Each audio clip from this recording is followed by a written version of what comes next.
Halo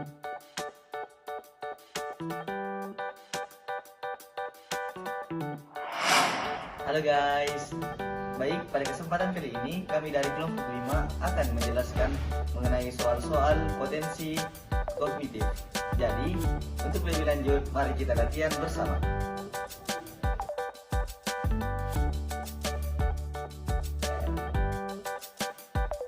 Jadi guys, mari kita bersama-sama membahas soal nomor 1. Nah, soalnya itu terdapat 5 sekawan yaitu Sano, Joko, Adi, Rimba, dan Ratu selalu semangat berangkat bersama menuju ke sekolah. Joko selalu menjemput Sano setelah ia dijemput oleh Adi. Rimba menjadi anak terakhir yang dijemput. Sementara rumah Ratu terletak di antara rumah Joko dan rumah Adi. Berikut ini pernyataan yang benar adalah: A. Rumah Ratu terletak paling jauh. B. Rumah Adi terletak paling jauh. C. Rumah Rimba terletak paling jauh. D. Rumah Sano terletak paling dekat. E. Rumah Adi terletak paling dekat. Dari pernyataan yang ada, mari kita ilustrasikan. Kalau kita melihat dari tujuan, yakni sekolah, kita mengetahui dari sekolah rumah Adi yang paling terjauh. Setelah Adi ada Ratu yang terjauh. Nah, setelah Ratu ada Joko, dan setelah Joko ada Sano, dan setelah Sano ada rumah Rimba. Baru mereka sama-sama ke sekolah. Nah, berarti dari ilustrasi di atas kita dapat melihat pilihan yang pertama, yaitu A. Rumah Ratu terletak paling jauh. Nah, ini jawabannya salah ya teman-teman, karena rumah Ratu terletak kedua setelah rumah Adi yang membuat rumah Ratu bukan rumah yang paling terjauh. B. Rumah Adi terletak paling jauh. Benar, karena kalau kita lihat dari tujuan, rumah Adi lah yang paling jauh dari sekolah. C. Rumah Rimba terletak paling jauh. Salah, karena rumah Rimba lah yang terdekat dari sekolah. D. Rumah Sano terletak paling jauh. Salah, karena rumah Sano terletak ketiga setelah Joko, di mana sebelumnya Adi dan Joko lah yang menjemput Sano. E. Rumah Adi terletak paling dekat. Nah, ini juga salah ya teman-teman, karena dari tujuan rumah Adi lah yang terletak paling jauh. Baik, terima kasih Mbak Suci telah menjelaskan soal nomor 1. Selanjutnya, saya mempersilakan Saskia untuk menjelaskan soal nomor 2. Jadi, ayo guys, sekarang kita bersama-sama bahas soal nomor 2.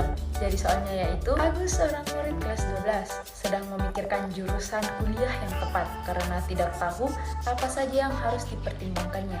Dia melakukan pencarian informasi di internet dan menemukan artikel berikut.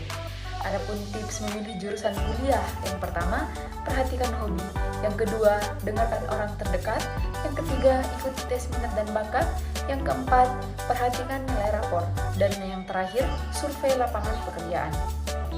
Jika Agus hanya ingin menjalankan tips yang berlandasan ilmiah, ia seharusnya menjalankan tips nomor A. Nomor 1, B. Nomor 2, C. Nomor 3, D. Nomor 4, dan E. Nomor 5. Nah, untuk penjelasan nomor 2 gampang saja teman-teman, kita hanya perlu mengetahui definisi aktivitas ilmiah. Jadi aktivitas ini adalah perbuatan dan perilaku yang secara sistematis yang bertujuan untuk mencari sebuah kebenaran. Aktivitas ilmiah dapat disebut juga metode ilmiah. Metode ilmiah merupakan suatu cara seseorang untuk mendapatkan pengetahuan atau ilmu secara sistematis dan berurutan. Nah, apabila kita sudah mengetahui definisi, maka kita cocokkan saja mana yang sudah sesuai dengan aktivitas ilmiah. Yang pertama, perhatikan hobi. Setiap hobi dari masing-masing orang berbeda-beda, dan juga di teks tips yang dipaparkan tidak terdapat hobi yang dimiliki Agus, jadi untuk jawaban A salah. Untuk yang kedua, dengarkan orang terdekat. Nah, ini sudah pasti salah ya teman-teman. Kita harus percaya dengan diri kita sendiri ya teman-teman. Untuk yang ketiga, ikuti tes minat dan bakat. Untuk yang ketiga sudah benar ya teman-teman, karena apabila kita mengikuti tes minat dan bakat, kita akan mengetahui prinsip dan kesesuaian kita terhadap passion kita. Sesuai juga dengan definisi aktivitas ilmiah, yakni aktivitas mencari kebenaran dan pengetahuan, maka mengikuti tes minat dan bakat merupakan salah satu tips yang berkaitan dengan ilmiah. Perhatikan Perhatikan nilai rapor. Sudah tentu salah ya teman-teman, karena nilai rapor adalah hasil pencapaian pembelajaran kita, jadi itu nggak ada kaitannya. Survei lapangan pekerjaan.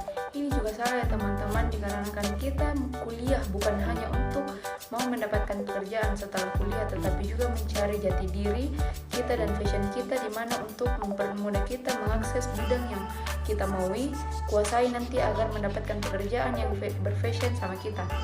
Maka dari itu, jawaban dari nomor 2 adalah ikuti tes minat dan bakat. Terima kasih kepada Saskia telah menjelaskan soal nomor 2.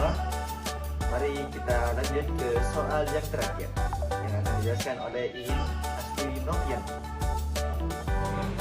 Nah, mari kita jawab nomor 3 atau nomor terakhir pada latihan skalistik kali ini. Soal meminta apa membuat keputusan Agus dikatakan tidak tepat. Jadi, jawabannya itu C, karena keputusan dibuat dari banyaknya asumsi yang ada. Adanya banyak pendapat membuat kita bingung. Yang mana sebuah hasil yang bagus, jadi karena jurusan psikologi banyak mempelajari bukan hanya tentang perihal kepribadian dan juga mempelajari matematika, fisika, dan lain-lain. Nah, dari situ asumsi Agus keliru, yang dimana awalnya ia menganggap bahwa kuliah di jurusan psikologi hanya mempelajari tentang kepribadian, dibantahkan dengan mata kuliah yang ada di jurusan psikologi tersebut. Bahwasanya jurusan psikologi juga mempelajari banyak pelajaran, bukan hanya matematika, fisika, dan kepribadian saja. Itulah tadi penjelasan mengenai soal-soal potensi kognitif atau tes skolastik penalaran umum. Jadi untuk kalian rajin-rajin ya belajar soal-soal skolastik untuk mempersiapkan UTBK kalian.